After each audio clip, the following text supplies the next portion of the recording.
We are Butte College softball players, and we are going to be reading Horton Hears a Who.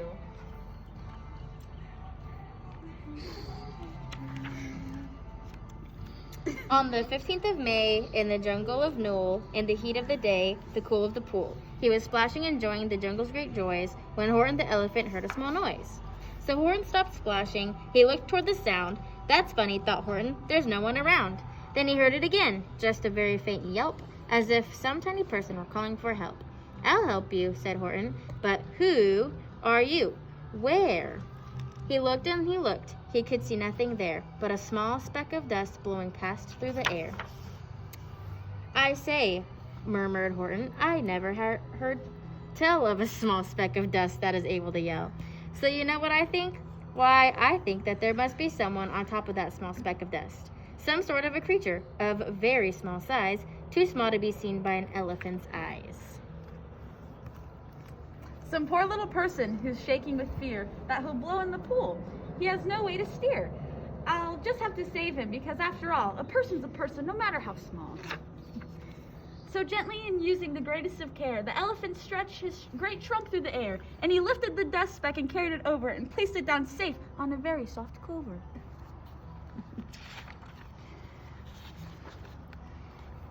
Humph! Humphed a voice. 'Twas a sore kangaroo, and a young kangaroo in her pouch said, Humph, too! Why, what is speck is so small as the end of a pin? What? There never has been.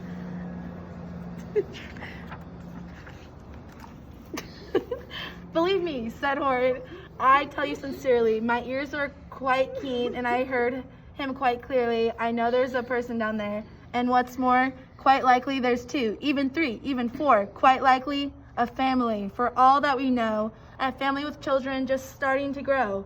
So please, Horton said, as a favor to me, try not to disturb them. Just please let them be. I think you're a fool, laughed the sour kangaroo. And the young kangaroo in her pouch said, me too. You're the biggest blame fool in the jungle of Newell. And the kangaroos plunged in the cool of the pool. What terrible splashing, the elephant frowned. I can't let my very small persons get drowned. I've got to protect them. I'm bigger than they. So he plucked up the clover and hustled away. Through the high jungle treetops, the news quickly spread. He talks to a dust speck. He's out of his head. Just look at him walk with that speck on the flower. And Horton walked, worrying, almost an hour. Should I put the speck down? Horton thought with alarm. If I do, these small persons may come to great harm. I can't put it down, and I won't. After all, a person's a person, no matter how small. Then Horton stopped walking. The speck voice was talking. The voice was so faint he could just barely hear it. Speak up, please, said Horton. He put his ear near it. My friend, came the voice. You're a very fine friend. You've helped us all folks on this dust speck to no end. You've saved all our houses, our ceilings and floors. You've saved all our churches and grocery stores. You mean, Horton gasped, you have buildings there too? Oh yes, piped the voice. We most certainly do. I called the voice. I'm too small to be seen, but I'm mayor of a town that is friendly and clean. Our buildings to you would seem terribly small, but to us who aren't big, they are wonderfully tall. My town is called Whoville, for I am Who, and we Whos are thankful and grateful to you. And Horton called back to the mayor of the town, you're safe now, don't worry, I won't let you down. But just as he spoke to the mayor of the speck, 3 big jungle monkeys climbed up on Horton's neck. The Wickersham's brother came shouting, What rot! This elephant's talking to whos who are not. There aren't any whos, and they don't have a mayor, and we're going to stop all this nonsense, so there! They snatched Horton's clover. They carried it off to a black-bottomed eagle named Vlad Eoff, a mighty strong eagle of a very swift wing, and they said, Will you kindly get rid of this thing? And before the poor elephant even could speak, the eagle flew off with the flower in his beak. All that late afternoon and far into the night, that black-bottomed bird flapped his wings in a fast flight, while Horton chased after with groans after stones that tattered his toenails and battered his bones, and begged, Please don't harm all my little folks who have as much right to live as us bigger folks do. But far, far beyond him, that eagle kept flapping, and over his shoulders called back, Quit your yapping. I'll fly the night through. I'm a bird. I don't mind it, and I'll hide this tomorrow. Well, you'll never find it. And at 6:56 the next morning, he did it. It sure was a terrible place that he hid it.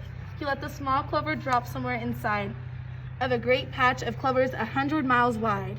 "Find that," sneered the bird, "but I think you will fail," and he left with a flip of his black-bottomed tail. "I'll find it," said Horton. "I'll find it or bust. I shall find my friends on my small speck of dust." And clover by clover with care, he picked up and searched them and called, "Are you there?" But clover by clover he found that the one that he sought for was just not around. And by noon poor old Horton, more dead than alive, had picked, searched, and piled up 9,005. Then on through the afternoon, hour after hour, till he found them at last on the 3,000,000th flower. "My friends," cried the elephant, "tell me, do tell, are you safe, are you sound, are you whole, are you well?" From down on the speck came the voice of the mayor. "We've really had trouble, much more than our share. When that black-bottomed birdie let go and we dropped, we landed so hard that our clocks have all stopped. Our teapots are broken, our rocking chairs smashed, and our bicycle tires all blew up when we crashed. So Horton, please," pleaded that voice of the mayor's, "will you stick by us who's while we're making repairs?" "Of course," Horton answered. "Of course I will stick. I'll stick by you small folks, through thin and through thick." "Humph," humphed the voice. "For almost 2 days you've run wild and insisted on chanting with persons who've never existed. Such carryings-ons in our peaceable jungle, we've had quite enough of your bellowing bungle. And I'm here to state," snapped the big kangaroo, "that your silly, nonsensical game is all through." And the young kangaroo in her pouch said, "Me too." With the help of the Wickersham brothers and dozens of Wickersham uncles and Wickersham cousins and Wickersham in-laws, whose help I've engaged, you're going to be roped and you're going to be caged. And as for your dust speck, that we shall boil in a hot steaming kettle of bezelnut oil." "Boil it?" gasped Horton. "Oh, that you can't do. It's all full of persons. They'll prove it to you." Mr. Mayor, Horton called. "Mr. Mayor, you've got to prove now that you really are there. So call a big meeting, get everyone out. Make every who holler, make every who shout, make every who scream. If you don't, every who is going to end up in the bezelnut stew." And down on the dust speck, the scared little mayor, quick, called a big meeting in Whoville Town Square. And his people cried loudly. They cried out in fear, "We are here, we are here, we are here, we are here." The elephant smiled. "That was clear as a bell. You kangaroos surely heard that very well." "All I heard," snapped the big kangaroo, "was the breeze and the faint sound of wind through the far distant trees. I heard no small voices, and you didn't either." And the young kangaroo in her pouch said, "Me neither." "Grab him," they shouted, "and cage the big dope. Lasso his stomach with 10 miles of rope. Tie the knots tight so he'll never shake loose. Then dunk that dumb speck in beetle." Horton fought back with great vigor and vim, but the Wickersham gang was too many for him. They beat him, they mauled him, they started to haul him into his cage, but he managed to call to the mayor, "Don't give up, I believe in you all. A person's a person, no matter how small. And you very small persons will not have to die if you make yourselves heard. So come on now and try." The mayor grabbed a tom-tom. He started to smack it, and all over Whoville they whipped up a racket. They rattled tin kettles, they beat on brass pans, on garbage pail tops and old cranberry cans. They blew on bazookas and blasted great toots, on clarinets, oompas and boompas and flutes. Great gusts of loud racket rang high through the air. They rattled and shook the whole sky. And the mayor called up through the howling and hullabaloo, "Hey Horton, how's this? Is our sound coming through?" And Horton called back, "I can hear you just fine, but the kangaroo's ears aren't as strong, quite as mine. They don't hear a thing. Are you sure all your boys are doing their best? Are they all making noise? Are you sure every who down in Whoville is working? Quick, look through your town. Is there anyone shirking?" Through the town rushed the mayor from east to the west, but everyone seemed to be doing his best. Everyone seemed to be yapping and yipping. Everyone seemed to be beeping and bipping. But it wasn't enough, all this ruckus and roar. He had to find someone to help him make more. He raced through each building. He searched floor to floor. And just as he felt he was getting nowhere and almost about to give up in despair, He suddenly burst through a door, and that mayor discovered one shirker, quite hidden away in the Fairfax apartment 12J. A very small shirker named Jojo was just standing and bouncing a yo-yo, not making a sound, not a yip, not a chirp, and the mayor rushed inside and he grabbed the young twerp. And he climbed with the lad up the Eiffelberg Tower. "This," cried the mayor, "is your town's darkest hour, the time for all who have blood that is red, to come to the aid of their country," he said.